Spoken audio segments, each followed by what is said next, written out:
আমার প্রতিদিনের জীবনটা হয়তো খুব সাধারণ, কিন্তু এই সাধারণ দিনগুলোর মধ্যেই লুকিয়ে থাকে অনেক সুন্দর মুহূর্ত। সকালে রান্নাবান্না, ঘর গোছানো, সংসারে ছোট ছোট কাজ, এই সব নিয়েই আমার জীবনের একটা বড় অংশ। হ্যালো এভরিওয়ান, আমি পায়েল চলে এসেছি তোমাদের কাছে একটা মিনি ব্লগ নিয়ে। তোমরা কেমন আছো আমাকে জানাবে। এর মতো করে এগিয়ে চলার চেষ্টা করি প্রতিদিনই। জীবন আমাকে অনেক কিছুই শিখিয়েছে, আর আজও শিখিয়ে চলেছে ধৈর্য, ভালোবাসা আর নিজের ওপর বিশ্বাস রাখতে। দিন শেষে মনে হয় ছোট ছোট সুখগুলোই আসলে সবচেয়ে বড় সুখ। সব দিন একরকম হয় না, যা আছে তাই নিয়েই ভালো থাকার নামই জীবন।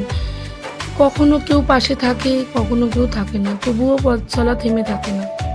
আমি খুব সাধারণ একজন মানুষ, আর এই সাধারণ জীবনের ছোট ছোট মুহূর্তগুলোই আপনাদের সঙ্গে ভাগ করে নিচ্ছি। আপনাদের ভালোবাসার সমর্থন নিয়ে এগিয়ে যেতে চাই। চলো আজকের মতন আসি, টাটা, বাই বাই। আবার কালকে দেখা হবে নতুন কোনো মিনি ব্লগের মধ্যে। টাটা।